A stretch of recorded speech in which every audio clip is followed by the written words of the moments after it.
आज आपण दोन अशा देशांबद्दल बोलणार आहोत जे भौगोलिकदृष्ट्या विशाल आहेत, ब्राझील आणि भारत. आणि या दोन्ही देशांच्या हृदयातून वाहणाऱ्या त्यांच्या जीवनवाहिन्या म्हणजेच त्यांच्या नद्या यांची एक अनोखी कहाणी आहे. चला तर ही गोष्ट समजून घेऊया. बरं, आता हे नकाशे बघा. एका बाजूला ब्राझील आणि दुसऱ्या बाजूला भारत. बघता क्षणीच लक्षात येतं की यांच्या नद्यांच्या रचनेत जमीन आसमानाचा फरक आहे. पण असं का? एका देशात नद्या एका विशिष्ट पद्धतीने वाहतात, तर दुसऱ्या देशात त्यांचं जाळं पूर्णपणे वेगळं दिसतं. या प्रश्नाचं उत्तरच आज आपण शोधणार आहोत.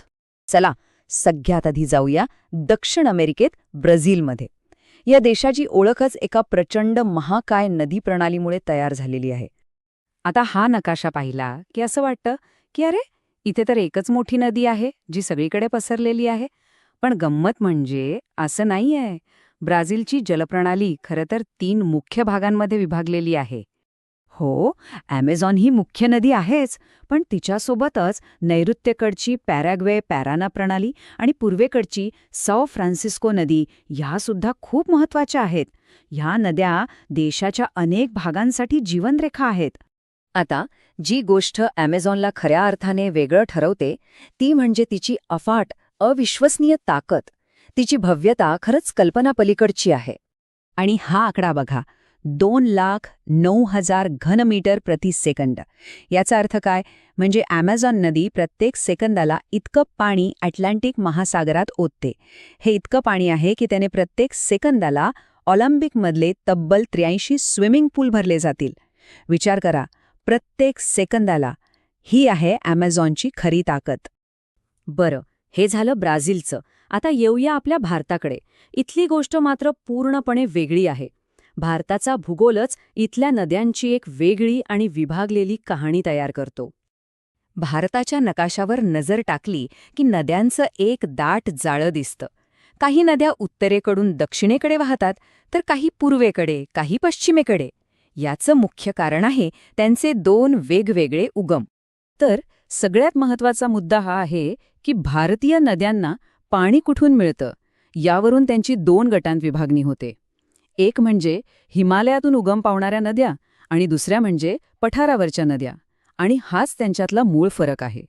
हे बघा, एका बाजूला आहेत हिमालयातल्या नद्या, जसं की गंगा आणि सिंधू. यांना बर्फ वितळल्यामुळे वर्षभर पाणी मिळतं, म्हणजे त्या बारमाही वाहतात. तर दुसऱ्या बाजूला आहेत द्वीपकल्पावरच्या नद्या, जसं की गोदावरी, कृष्णा, नर्मदा. ह्या पूर्णपणे पावसावर अवलंबून आहेत, त्यामुळे त्यांचा प्रवाह हा हंगामी असतो. ठीक आहे, आता आपण दोन्ही देशांमधल्या नदी प्रणाली समजून घेतल्या आहेत. तर मग आता खरी मजा येणार आहे. चला, या दोन्ही देशांच्या चॅम्पियन नद्यांना म्हणजे ॲमेझॉन आणि गंगेला एकमेकांसमोर उभं करूया. ही आकडेवारी बघितली की चित्र लगेच स्पष्ट होतं. पाणलोट क्षेत्र असो, लांबी असो किंवा पाण्याचा विसर्ग असो, ॲमेझॉन प्रत्येक बाबतीत गंगेच्या खूप खूप पुढे आहे. फरक खरंच खूप मोठा आहे. हा आलेख बघा. पाण्याच्या विसर्गामधला फरक किती प्रचंड आहे हे लगेच कळतं. गंगेचा बार आणि त्याच्या तुलनेत ॲमेझॉनचा बार. ॲमेझॉनचा आवाका अक्षरशः वेगळ्याच पातळीवरचा आहे. तम या सगळ्या प्रवासातून आपण नेमका काय निष्कर्ष काढू शकतो? ह्या 2 देशांच्या नदी प्रणालींमध्ये इतका फरक का आहे? थोडक्यात सांगायचं तर ब्राझीलची कहाणी आहे एका महाकाय, एकसंध नदीच्या साम्राज्याची.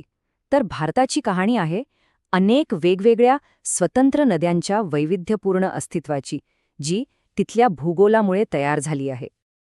पण शेवटी एक प्रश्न उरतोच. हे नकाशे आणि आकडेवारी तर झाली, पण या नद्या फक्त पाणी नाही वाहत नेत. त्या आपल्यासोबत संस्कृती, इतिहास आणि कोट्यावधी लोकांचं आयुष्य घेऊन वाहतात. भूगोल म्हणजे फक्त डोंगर दऱ्या नसतात, तर त्या पाण्यासोबत वाहणाऱ्या मानवी कथा असतात, नाही का?